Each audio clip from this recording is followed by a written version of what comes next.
Bon, il faut que je donne un peu de contexte. Il y a environ un an, Alexis a organisé la deuxième édition de son concours dont le thème était de réaliser un jouet du futur. Et il se trouve que j'ai gagné. Et après avoir gagné, Alexis m'a dit, tu vois toutes les formations que j'ai, t'en choisis une, c'est gratuit. Du coup, moi je regarde et en tant que gros rat que je suis, je vois le pack Blender à 497 balles. J'ai sauté Jack dessus, je lui ai demandé s'il accepterait que je pars avec ce pack et il l'a accepté. Déjà juste pour ça, merci à Alexis parce que c'est quand même 500 balles de salaire en moins pour lui. Parmi toutes les formations présentes sur son site, aujourd'hui on va en voir 3. La formation gratuite, la formation complète et la formation Shader Pro. Vous allez connaître mon avis sur ces formations après les avoir terminées. Est-ce qu'elles sont rentables, que ce soit en termes d'argent, de temps, qu'est-ce qu'on y apprend, à qui elles sont destinées, qu'est-ce qu'on peut réaliser avec ça, avec une petite surprise à la fin.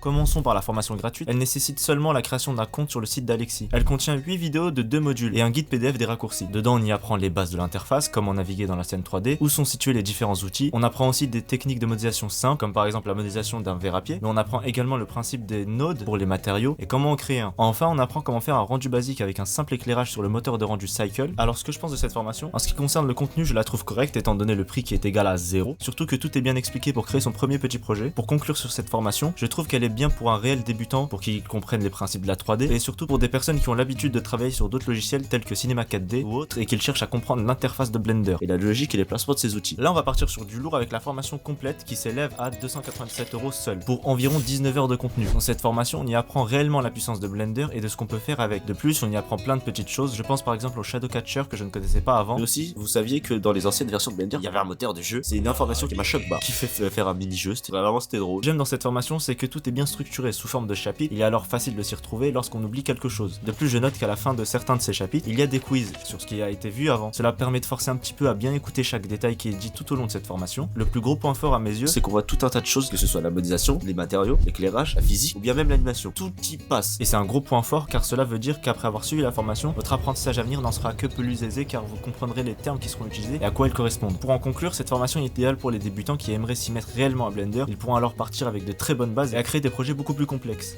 La formation Shader Pro contient, elle, une cinquantaine de vidéos séparées en 9 modules pour le prix de 197 €. Dans cette formation, on apprend à réaliser différents matériaux de manière différente, soit en téléchargeant des textures sur internet, de dessiner directement sur le matériau, ou alors de réaliser de manière procédurale. Les textures procédurales sont des textures qui sont définies mathématiquement grâce au système de nodes qui est proposé par Blender. Non seulement on y trouve différents exercices de réalisation de matériaux, mais également des exercices sur l'UV mapping. Pour les gens au fond de la classe, l'UV mapping est un truc que je déteste personnellement. Je trouve c'est chiant à mourir. En gros, ça consiste à déplier un objet 3D en un patron 2D pour utiliser ce schéma pour les textures. Cela permet de dire quel coin de la texture sera sur quelle face de l'objet, nanana. Dit comme ça, on dirait c'est facile, mais je vous assure que quand l'objet est composé de milliers de faces, avoir un dépliage propre, ça devient vite un calvaire. Ce que j'aime de cette formation, c'est que tout est encore bien structuré sous forme de chapitres. Il est très facile de s'y retrouver comme les précédentes ou de sauter des parties sans se perdre. De plus, les exercices sont variés. En définitive, cette formation est idéale pour les personnes qui aimeraient plonger plus profondément dans le domaine des matériaux sur Blender. Du coup, pour tester mes connaissances acquises lors de cette formation, je vais réaliser une chambre en vue isométrique et un matériau de route. Et à la fin, il y aura Alexis qui va réagir à ce que j'ai réalisé et il va donner des petits conseils pour comment améliorer ses projets.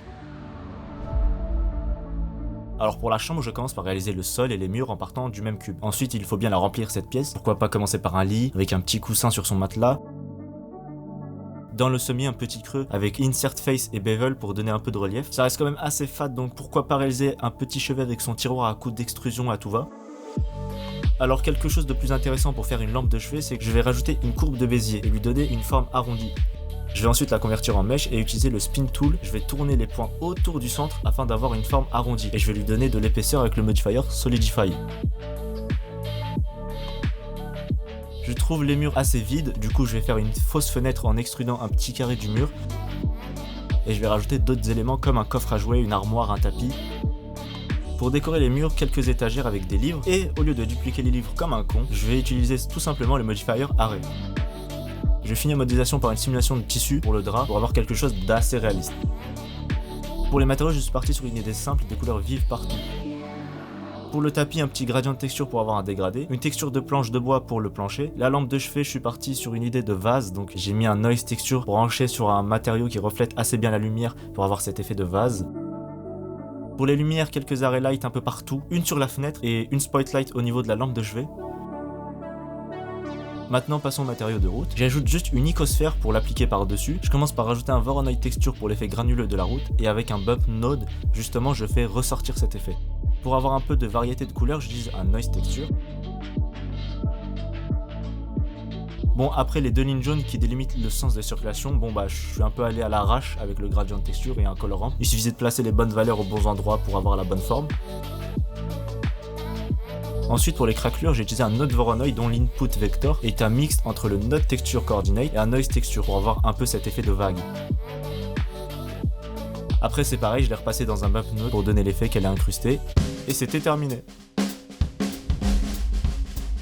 Salut, c'est Alex, aujourd'hui j'interviens dans la vidéo de Susonic. Je vais faire un retour sur tes deux créations que tu m'as envoyées par rapport à la formation Blender Pro et la formation Shader Pro. Donc c'est parti. Alors déjà la première création que tu m'as envoyée, je suppose que c'est la première que tu as fait en suivant la formation complète, donc tu n'as pas vu encore tout le travail sur les matériaux, etc. Et donc tu me partages une chambre isométrique. Donc moi j'aime beaucoup ce type de création, je trouve que c'est très sympa. C'est très simple à faire au début parce que les formes sont simples. Donc déjà ce que je peux te dire c'est que pour une première création c'est déjà super. Ce que j'aime beaucoup dans ce que tu as fait c'est notamment la modélisation du lit qui est très bien parce que même si c'est une forme qui est simple, il y a quand même un peu de détail, il y a quand même un peu de travail. Et je vois aussi que tu as fait des biseaux, donc ce qui rend tout de suite beaucoup plus propre au niveau de la modélisation. Je vois aussi que tu as fait une simulation de tissu sur le lit pour poser le drap. Ça se voit que tu as fait une simulation, en tout cas je pense. Donc ça aussi c'est plutôt cool. Ensuite tu as ajouté un petit coussin qui aurait été cool aussi si tu l'avais fait en simulation de tissu avec un petit peu de pression. Voilà, je sais pas si tu as encore vu ce tuto dans la formation, mais ça aurait permis de donner un coussin vraiment avec toutes les froissures du drap, etc. Donc quelque chose de beaucoup plus réaliste. Ce que j'aime beaucoup ensuite dans ta création, la table de chevet avec la lampe,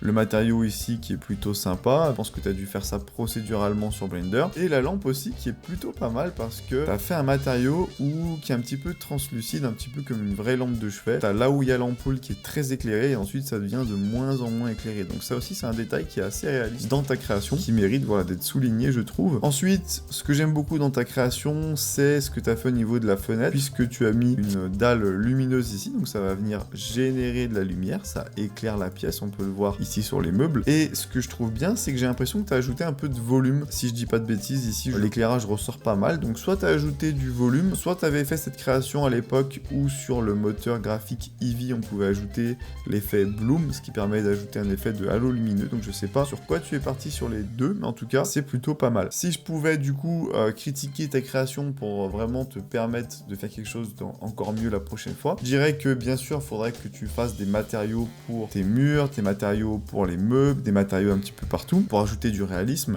des matériaux avec du relief, avec un peu plus de travail. Ensuite ce qui pourrait être sympa c'est aussi de mieux gérer l'éclairage, notamment au niveau de la fenêtre. Je pense que tu pourrais enlever en fait la dalle lumineuse, mettre une fenêtre, éclairer la scène avec une image HDRI, une image 360, et en fait ce qui va être sympa c'est que la lumière va traverser la fenêtre et ça va créer vraiment une projection de lumière dans la pièce, de l'ombre un petit peu autour, ce qui peut être stylé et beaucoup plus réaliste. Après sinon, je dirais que c'est dommage que le contour des murs ici soit tout noir, ça aurait été bien s'il y a un petit peu d'éclairage. Et l'autre chose qui est un petit peu dommage aussi, c'est que ça aurait été bien d'avoir en fait un sol tout simplement autour, ce qui aurait permis de faire ressortir un peu des couleurs et un petit peu d'ombre. Et donc pour ça, je vais te montrer cette création qui est très simple en low poly, où tout simplement, comme tu peux le voir, j'ai mis un sol. Ça permet vraiment voilà, de faire ressortir des ombres, de faire ressortir des couleurs. Et tu peux voir aussi que j'ai mis un éclairage derrière la maison, ce qui permet de ressortir un petit halo violet comme ça en arrière-plan, ce qui donne un peu plus de relief, ce qui est un petit peu plus sympa. Donc je pense que c'est une